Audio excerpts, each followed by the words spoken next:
వేములవాడలో రోజుకొక రాజన్న కోడె మరణిస్తున్నా కాంగ్రెస్ ప్రభుత్వం పట్టించుకోవడం లేదన్నారు ఎమ్మెల్సీ కల్వకుంట్ల కవిత. ఆలయాలపై ఏమాత్రం శ్రద్ధ ఉన్నా తక్షణమే చర్యలు తీసుకోవాలన్నారు.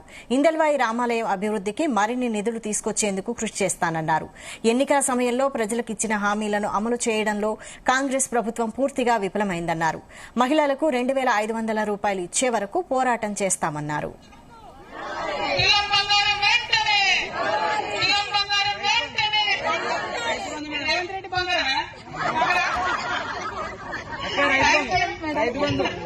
ఆయనకు పెంచిన ఆలయాలున్నా పెద్ద ఆలయాలున్నా అక్కడ డబ్బులు ఇచ్చుకొని అభివృద్ధి చేసుకోవడం జరిగింది.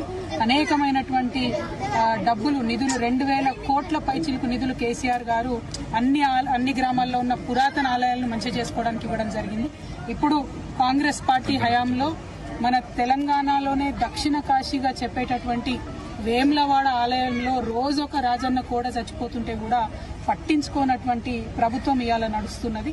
మరి ఆ వైఖరి పోవాలి. తెలంగాణ దేవాలయాల మీద గౌరవం ఉంటే ఖచ్చితంగా ముఖ్యమంత్రి గారు శ్రద్ధ చూపించి ఆపాలి. ఎందుకంటే గత 15 రోజులుగా వరుస పెట్టి వింటున్నాం. రోజు 4-5 కోడలు చచ్చిపోతున్నాయి వేములవాడలో.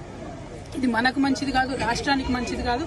తప్పకుండా ఈ విషయంలో ప్రభుత్వం శ్రద్ధ పెట్టాలని ఈ సందర్భంగా డిమాండ్ చేస్తూ, మరి తెలంగాణలో అనేకమైనటువంటి ఆధ్యాత్మిక క్షేత్రాలు ఉన్నాయి. వాటన్నిటి అభివృద్ధికి కూడా బీఆర్ఎస్ పార్టీ కట్టుబడి ఉన్నది. ఇదివరకు కూడా నిధులు ఇచ్చినాం, మళ్ళా వచ్చేది మన ప్రభుత్వమే, మళ్ళా కూడా నిధులు ఇస్తామని ఈ సందర్భంగా తెలియజేస్తా ఉన్నాం. చెప్పేదేముంది, మా అక్కలకు తెలిసిందే కదా, ఇస్తామన్నారు ఇస్తలేదు, ఇచ్చేదాకా కొట్లాడ్డా అంతే కదా. ఇంకేమన్నా కొట్లాడతానే కిందికి వస్తారు అంతే కదా.